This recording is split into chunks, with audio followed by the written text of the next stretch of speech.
মঙ্গলবার মানবতা বিরোধী অপরাধের মামলায় শেখ হাসিনা সহ ৩ জনের বিরুদ্ধে সবশেষ সাক্ষী হিসেবে ট্রাইব্যুনালে সাক্ষ্য দিতে আসেন জুলাই অভ্যুত্থানের অন্যতম সংগঠক নাহিদ ইসলাম।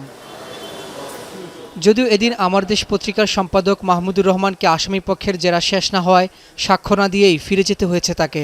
আমি বুঝি নির্মাণের শিল্প, সালাম স্টিল বোঝে ডিউরেবিলিটি। সালাম স্টিল, মোস্ট ডিউরেবল স্টিল। ট্রাইব্যুনালে এসে মানবতা বিরোধী অপরাধের বিচার নিয়ে সন্তুষ্টি জানিয়ে নাহিদ ইসলাম বলেন, শেখ হাসিনাকে ফিরিয়ে আনার বিষয়ে সরকার যথাযথ পদক্ষেপ নেবে বলে আশাবাদী তিনি। এখন পর্যন্ত আমরা সন্তুষ্ট যে বিচার প্রক্রিয়া চলমান আছে এবং রায়ের দিকেই দ্রুত সময়ের মধ্যে যাবে।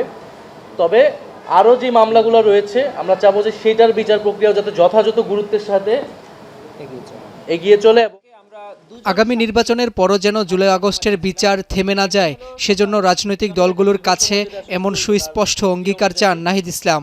ফলে নির্বাচনের পরেও যাতে এই বিচার প্রক্রিয়া কোনোভাবেই বাধাগ্রস্ত না হয়, সেটার জন্য এই ট্রাইব্যুনাল এবং অন্যান্য যেই বিচার প্রক্রিয়া রয়েছে সাধারণ কোর্টে, সেটা যাতে অব্যাহত থাকে সেই প্রতিশ্রুতি আমাদের এই সরকারের পক্ষ থেকে, সেই একটা রোডম্যাপের দাবি আমরা জানিয়েছি এবং সকল রাজনৈতিক দলের পক্ষ থেকেও সেই কমিটমেন্ট, তাদের সেই ইস্তিহারেও যাতে সেটা থাকে, এটা আমাদের প্রত্যাশা থাকবে। এদিন আমার দেশ পত্রিকার সম্পাদক মাহমুদুর রহমানের সাক্ষ্য গ্রহণ শেষ হয়। এতে মাহমুদুর রহমান বলেন, ফ্যাসিস্ট আওয়ামী লীগের অপকর্মের বিচার হলে ভবিষ্যতের যে কোনো সরকার সতর্ক হবে।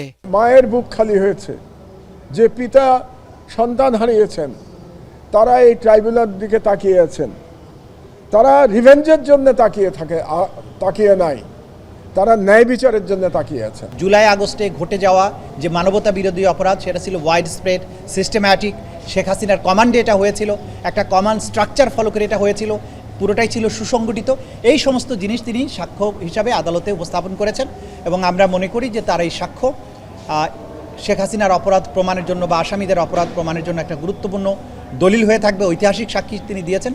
এ মামলার সাক্ষ্য গ্রহণ শেষ হলে উভয় পক্ষের যুক্তিতর্ক উপস্থাপন করা হবে বলে জানায় ট্রাইব্যুনালের প্রসিকিউশন। তখন তিনি পরপর 3টি সাধারণ রাব্বি হোসেন, এখন, ঢাকা। নির্বাচিত হয়েছেন বলে ঘোষণা করেছেন।